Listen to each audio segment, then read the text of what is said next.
And the story of this election can be summed up in 9 key figures, numbers. These numbers stand out. The BJP alone has managed to win 303 seats, 31 more than the majority mark of 272. 15 BJP leaders have won by more than 5 lakh votes. That is the margin. It was a clean sweep for the BJP in 10 states and union territories across India. The party secured nearly 39% of the vote across the country, up from a little more than 31% in 2014. The BJP's vote share exceeded 50% in as many as 224 seats, more than 50% of vote share. In 15 states and union territories, BJP allies won more than 50% of the votes, that is the NDA. The BJP managed to retain nearly 82% of its seats against the Congress. This was their strike rate. It's a very grim result for the grand old party. No more grand, as one headline said in the newspapers today. They haven't been able to win even a single seat, not a single seat in 20 states and union territories. It's not just the BJP that's cheering. The DMK has reason to celebrate. They have a 100% strike rate in Tamil Nadu. They won all the seats from where they contested. But the story of this election is Narendra Modi. He's now the leader of India with the largest popular mandate in the world. Modi is the only leader to secure a convincing win in a democratic system, a win this big. Some other telling numbers show how badly the Congress has been defeated in this election. The vote share of the grand old party saw a marginal drop. It went from 19.3% to 19%, so not much loss there. But its difference with the BJP has dramatically widened from 12 to 21%. That's how far behind the Congress is now. The Congress was not able to challenge the BJP in almost all the seats where there was a direct contest. It lost more than 90% of those seats. And joining us today, our special panel, we have Andrew Whitehead, author and senior journalist. We have Professor Makarand Paranjpe. We have Walter Anderson and Lord Meghnad Desai. Thank you all for joining us once again here. We're looking at these numbers and we're looking at the vast cross-section of Indians who voted for Narendra Modi, from women to rural voters, urban voters, people across castes, people across religions, across states. So I want to say, should we revise that cover of the Time magazine from divider-in-chief to unifier-in-chief? He's brought them all together. Well, it wasn't my Time cover, I have to say, divider-in-chief. And I know it rankles with people here. And Narendra Modi's achievement looks even more emphatic and impressive the day after than it did on results day. The figures that you gave, the BJP's share of the national vote, up from 31% to almost 39%. In the seats that it contested, it's 46%. In constituencies where it was a head-to-head between Congress and the BJP won in 93% of those constituencies.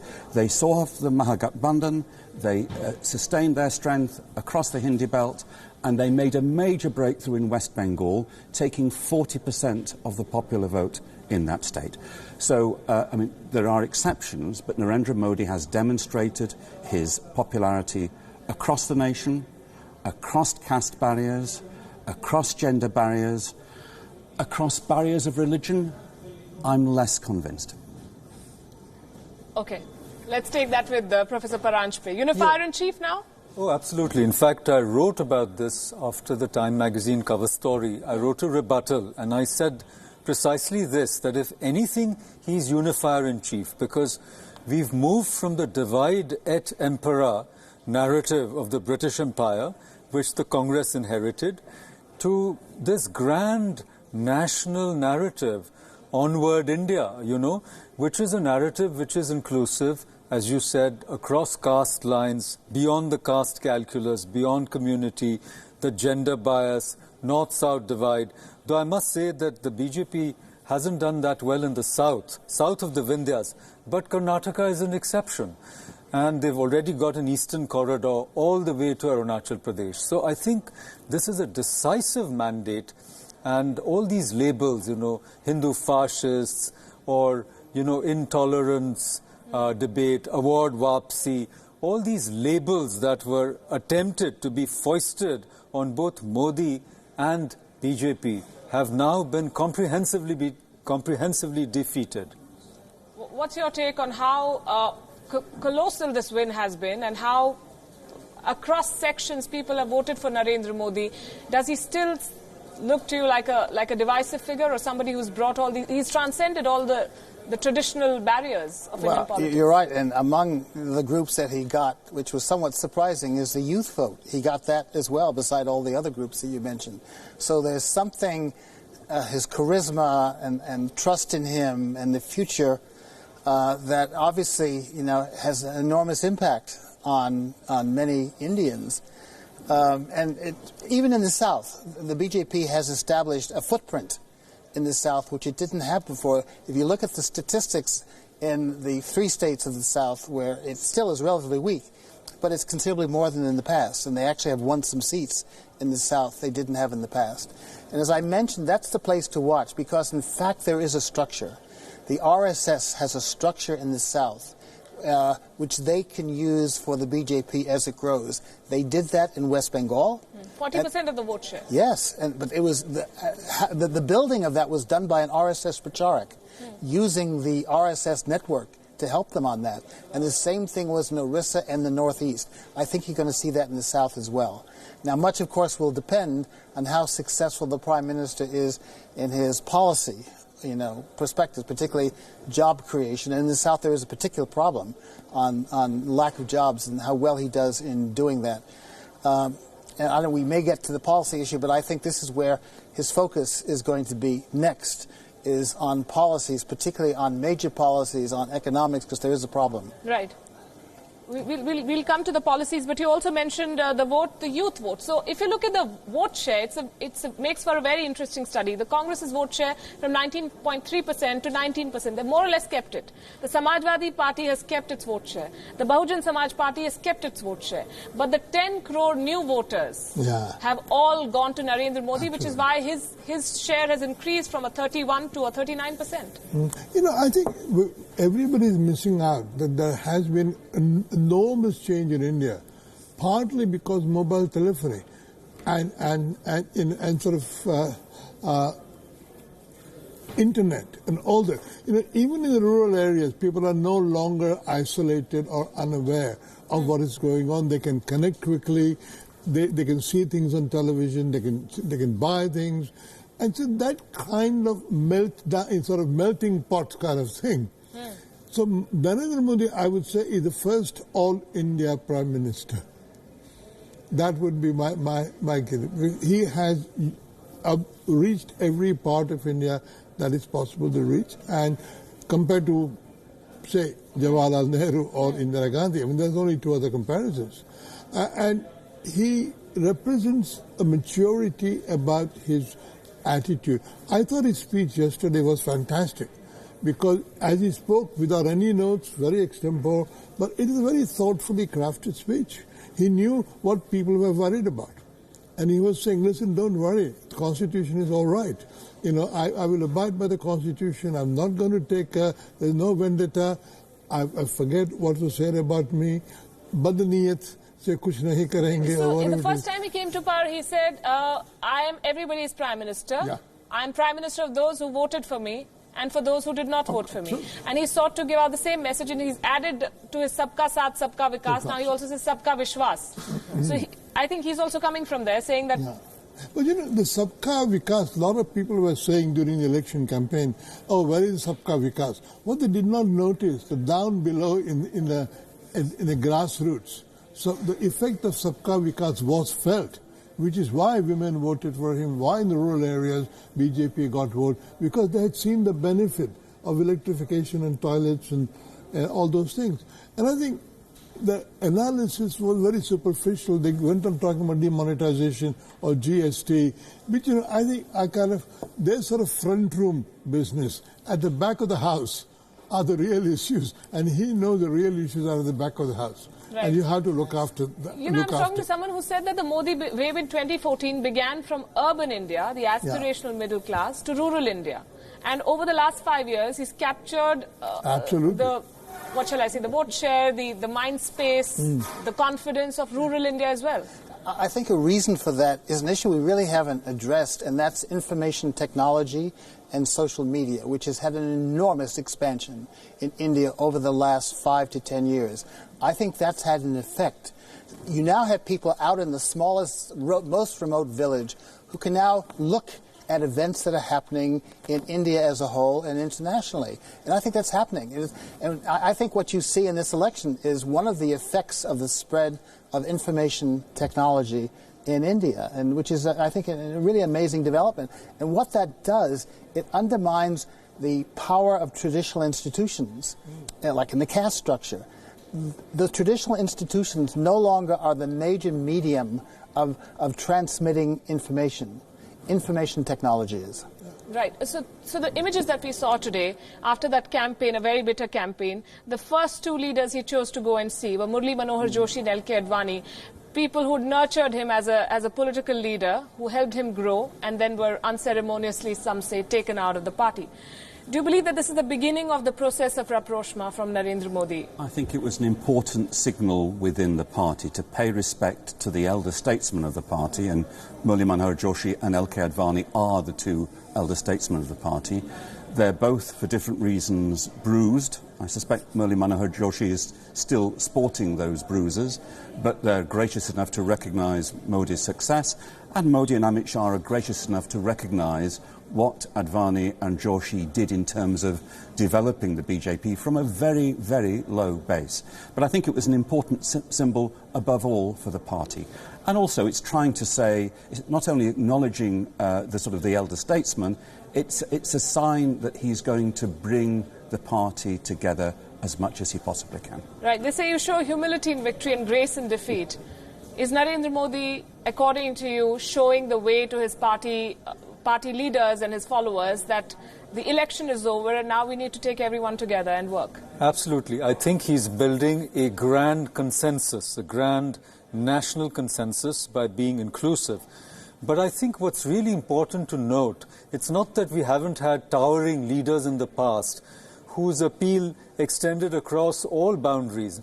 You rightly said Jawaharlal Nehru, Indira Gandhi, and also Rajiv Gandhi, who was popular in the south as well as the north and in the east and the west. But I think what is really groundbreaking is that the narrative, which propelled these leaders to power is totally different. We've made a decisive break with that Nehruvian consensus to a completely different narrative. And today, the RSS top brass has signaled that by saying that we have a new narrative in place, and for the first time, India has voted or backed this new narrative. I think this is something to note. And this is a decisive break with the past, because even with, with Vajpayee's NDA won, there was still an attempt to extend that Nehruvian consensus a little bit. And in 2004, people said it's an experiment. We don't know if Hindutva will succeed. But now we know that a lot of Indians have lined up behind Hindutva. And this also means Muslims, though people are saying otherwise. And it'll only unfold in the days to come. I think the party is going to reach out to the Muslims, and you will see a Muslim policy being developed from the RSS and the BJP. This is my hunch. Yeah, sure. And I note what you say. I hope you're right. But Muslims make up 1/7 of the population of this country. If they were going to be proportionate within the ranks of the BJP Parliamentary Party, there would be more than 40 Muslim BJP MPs in the new Lok Sabha. As far as I'm aware, there aren't any at all, and that's quite striking. So I also have something to say to that. So I just want to respond very briefly.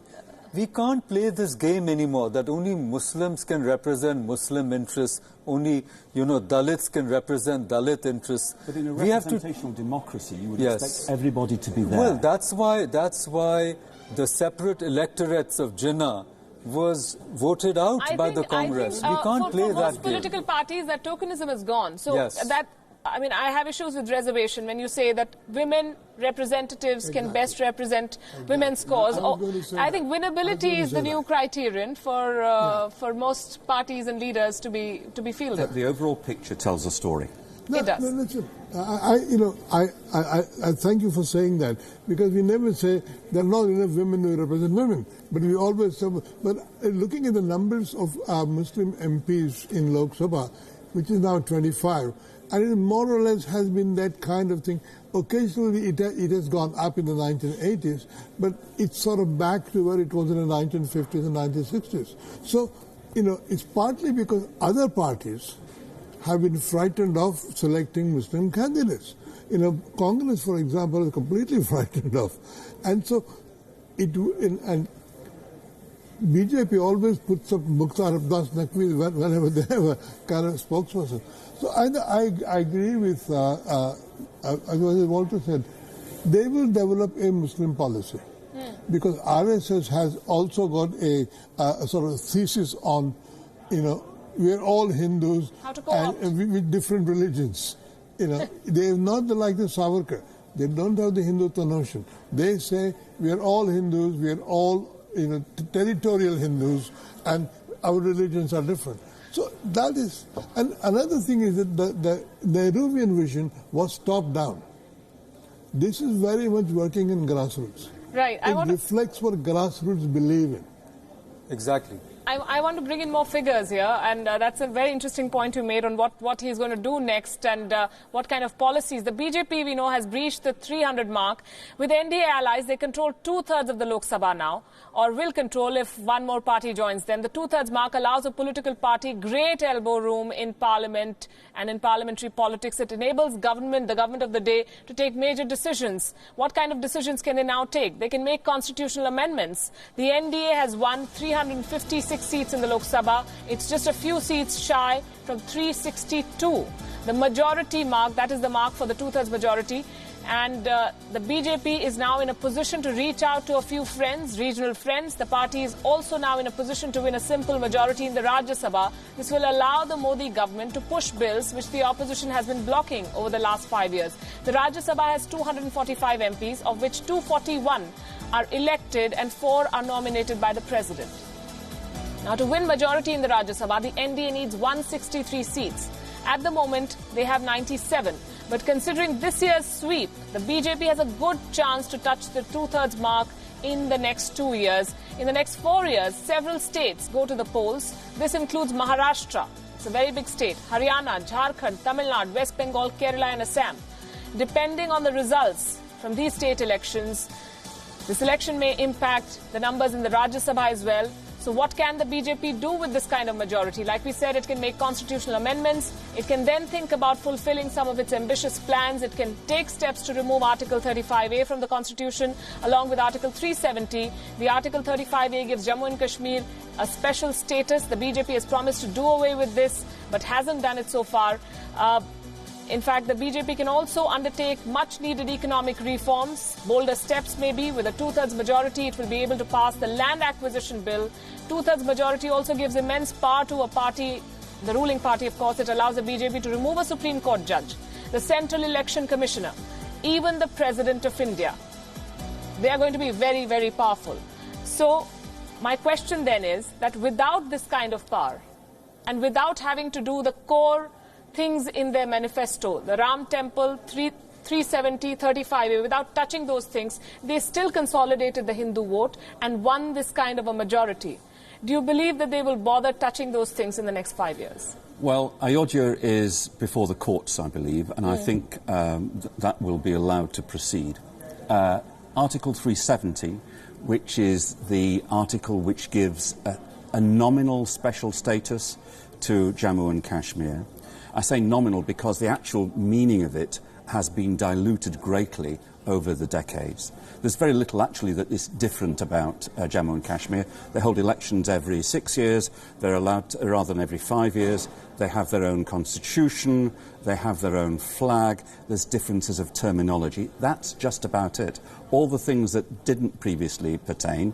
So the Supreme Court has authority over J&K. The Election Commission has authority over J&K, which wasn't the case when Article 370 was introduced. My sense is, I don't think it's worth their political effort. I think the response in the Kashmir Valley, where it's of iconic importance, would be fairly volcanic. and I don't think it's worth their political effort. 35A, which gives special privileges to what are regarded as the state subjects of Jammu and Kashmir, which is particularly about, I think I'm right in saying, purchasing land and voting rights in the state. Now that is also before the courts, but I think that is more likely to be acted upon. And that's a bit different than 370 because it was passed by Parliamentary Act, like an act, which means it can be removed more easily than 370 and is much more powerful in what it says than 370, which is more symbolic. A lot of people even don't know what 35A. My wife asked me yesterday, and here's a person who follows India, what is 35A? I think they'll soon find out, but it's less known and less emotional than 370. And I totally agree with you. And you say it's nominal. Is 370 nominal? No, I think that these articles prevent a full and complete integration of Jammu and Kashmir in the Indian Union, which is long pending. And you know, the Jammu and Kashmir cauldron, more the valley cauldron, is kept boiling, partly because of this and partly because of cross-border support.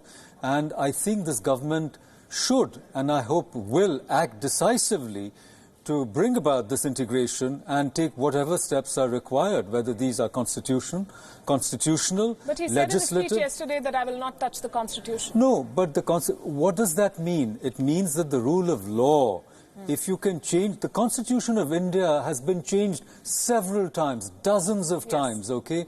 And it is to be done legally, not through a fiat, not through the emergency, as Mrs. Gandhi did. That's what it means. And let's not get into scaremongering. You know, I think that I want to, share a tweet that one of your anchors received, because you see what's going on is that this person says, this is a disaster for democracy. India is fast becoming an organized, centralized, authoritarian democracy, which is fascism. So, no, I was not saying that. I'm saying that the government is going to be invested in so much power. Where do you think it's going to use its power? No, they should fulfill the issues that it has mentioned in its manifesto for decades. Yeah, let me finish. They should also work towards solving this Ram Janmabhoomi Babri Masjid tangle. There are hundreds of ways to do it. There should be a grand temple there, which is a symbolic reclamation of what has happened to India and an acknowledgement, not an erasure of the violence that history, was perpetrated by Islamic invasions. Anyhow, but apart from that, obviously, all the energy of the government should not be in such emotive issues. It should be in good governance, building the economy. All of that is well known. But the point I was trying to make is that whenever BJP was close to winning, or whenever Narendra Modi was close to winning, there was always a demonization, a scaremongering, and crying wolf that, when these people get power, they're going to destroy democracy. They're going to impose, a Hindu Rashtra. And let's not have a hermeneutics I'm saying, of suspicion. Good governance is a given. Foreign policy, those things have to be dealt with. I'm saying, will he push, with 300 MPs, if you cannot build the Ram Temple, then you can never build the Ram Temple. So then come out and say that's not happening. I think that luckily, thanks to Supreme Court delaying everything, the Ram Mandir thing is going to be settled without any further fuss. Settled? Absolutely. In the courts? No, the court will give the decision about division of the land, and the Ram Mandir will be more or less where it is, and they'll release some land for building a mosque where a mosque may be built or not. I don't think that's the fact that Ram Mandir did not arise during the election campaign by any party shows that has now been put out of a controversial thing. And Modi, I think, has the statesmanship, if Ram Mandir is built, to, without a doubt, look after Muslim sentiments. That much I know. That much I'm confident of. But I think what he will use his power for is things like triple talaq. Triple talaq is already settled. Yeah, he will for. But also, I think he will, the land acquisition bill, which they could not reform soon after coming. It's a terrible piece of legislation, and farmers have been demanding some freedom to be able to sell their land. Farmers can't sell their land right now. They'll do that. And then I think the 35A is actually a very interesting thing, apart from 370, because 35A makes a distinction between citizens of the rest of India. The right to buy property. Yes. Or settle, or vote. Settle, yes. And that may be modified. Of course, it's not the only part of India where there are restrictions on Indians from outside the state buying property. Absolutely. And I think that was done all that time long ago by the Kashmir Constituent Assembly, approved by the President. It never went through Parliament. So I think the time may have come to make it a proper bill.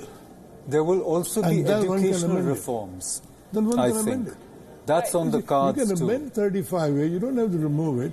You can say we can amend it by making a proper bill in Parliament. It will go through the two houses, and therefore, I know how this is done, so you can take it and amend it, and then restore it, much of it, but remove the things which are really hurting the rest of India, that they don't have free access to Jammu and Kashmir like they have to any other part of the country. Okay, so let me rephrase my question. Walter Anderson, while doing all the other things, Vikas and everything that the government promised it will do you think with this kind of majority, the Modi government is also going to push the core agenda? Because the argument that his core voter still makes is that if in a country as big as India, you do not have room to build that Ram temple where it's supposed to be built, then what are we doing? I think a Ram temple will be built.